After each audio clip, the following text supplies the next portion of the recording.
BJP कार्य समिति की बैठक में बीजेपी की आईटी सेल के प्रमुख और अमित मालवीय को बड़ी जिम्मेदारी सौंप दी गई है। पहली बार वर्चुअली आयोजित हो रही पार्टी की इतनी बड़ी बैठक में उन्होंने अपने कौशल से सफल बनाया है।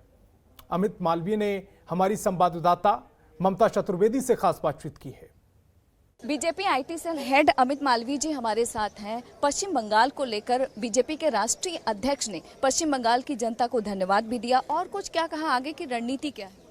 देखिए, बंगाल भारतीय जनता पार्टी के लिए एक ऐसा प्रदेश है जहां पर जनता ने जो हम पर विश्वास डाला है, ये दिखाया है, हम उनके विश्वास पे खरे उतरें, ये हमारा प्रयास है। हम बंगाल में सरकार बनाना चाहते हैं और जिस प्रकार की हिंसात्मक राजनीति बंगाल में आज की जा रही है, जहां पर पॉलिटिकल पार्टी के कार्यकर्ताओं को मारना, उनके परिवारजनों का महिलाओं के साथ बलात्कार करना एक आम बात हो गई है और वहां की मुख्यमंत्री इस प्रकार की हिंसा की निंदा भी नहीं करती। ऐसे में जो विश्वास बंगाल की जनता ने हम पर दिखाया है, उस विश्वास पर हम खरे उतरें। हम एक मजबूत विपक्ष की तरह बंगाल में अपनी राजनीति करें और आने वाले दिनों में ममता बनर्जी सरकार की विफलताओं को और वहाँ की जो लोग विरोधी नीतियां हैं उनको लोगों के सामने लाएं।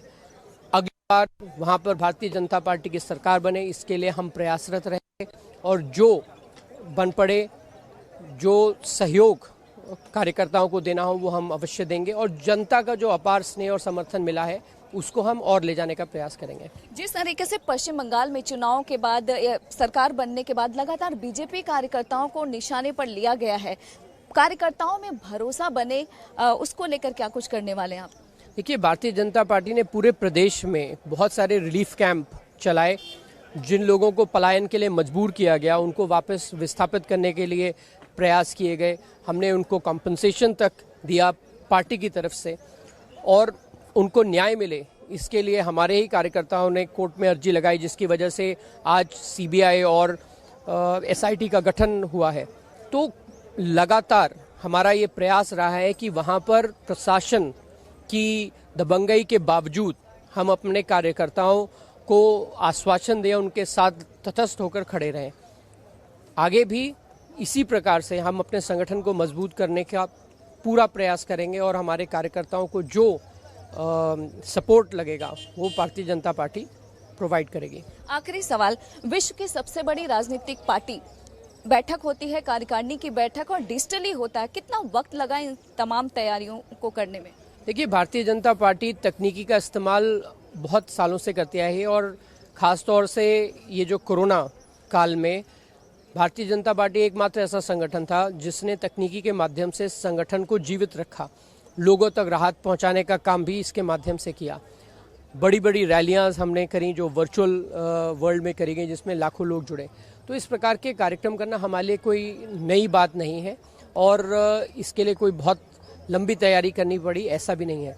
लेकिन मुझे बात की बहुत खुशी है कि ये कार्यक्रम बहुत सफलतापूर्वक हुआ है और ये एक नया अध्याय है पार्टी की कार्यशैली में और आने वाले दिनों में भी हम इसको और बेहतर करने का प्रयास करेंगे और नए तरीके से करने का प्रयास करेंगे।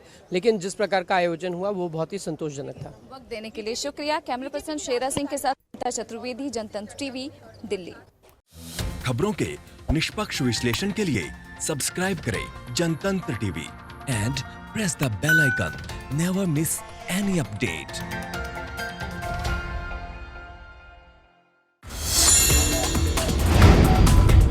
Download the Janatantra TV app, available on Google Play and App Store. Download it now.